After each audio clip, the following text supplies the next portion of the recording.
যুক্তরাষ্ট্রকে হুঁশিয়ারি দিয়ে মোজতবা খামেনির বার্তা, শত্রুদের ঠাঁই হবে জলের তলদেশে, জানালেন ট্রাম্পবিহীন ভবিষ্যৎ হবে ইরানের।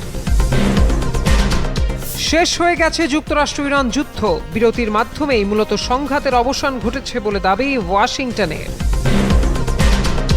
ইরানে আবারও হামলার শঙ্কায় বিশ্ববাজারে ফের বাড়ল তেলের দাম, ভাঙল 4 বছরের রেকর্ড, ব্যারেল ছাড়ালো $126।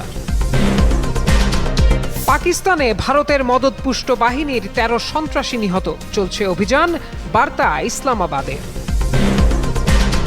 হরমুজ প্রণালীর নাম বদলে হলো ট্রাম্প প্রণালী, ট্রুথ সোশ্যালে শেয়ার করা হয় মানচিত্র, ফের যুদ্ধকে ভয়াবহ করে তুলতে পারে মত বিশ্লেষকদের।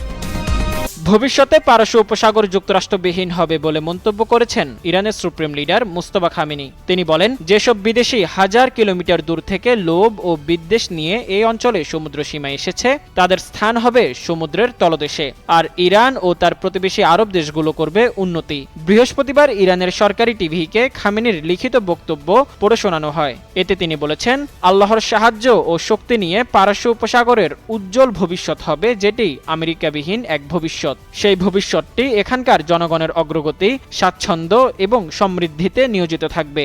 খামেনি আরও বলেন, ইরান উপসাগরীয় অঞ্চলকে রক্ষা করবে, সঙ্গে শত্রুরা এখানকার সমুদ্রের যে অপব্যবহার করছে সেটির পতনও ঘটবে।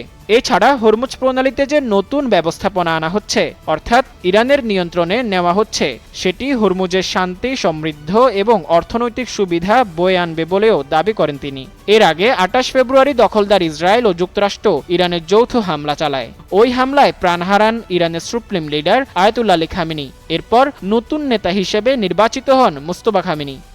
ইরান যুদ্ধ নিয়ে এখনও উত্তেজনা কমছে না। মার্কিন যুক্তরাষ্ট্রের নানা শর্তের বেড়াজালে আটকে আছে যুদ্ধ বন্ধের প্রস্তাব।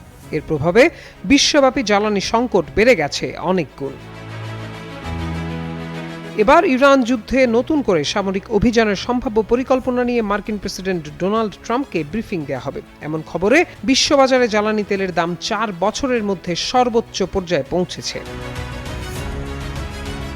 বিবিসি জানায়, বৃহস্পতিবার এক পর্যায়ে অপরিশোধিত জ্বালানি তেল ব্রেন্ট ক্রুড তেলের দাম প্রায় 7% বেড়ে ব্যারেল প্রতি $126 ছাড়িয়ে যায়, যদিও দিনের শেষ ভাগে তা কিছুটা কমে $114 নামে।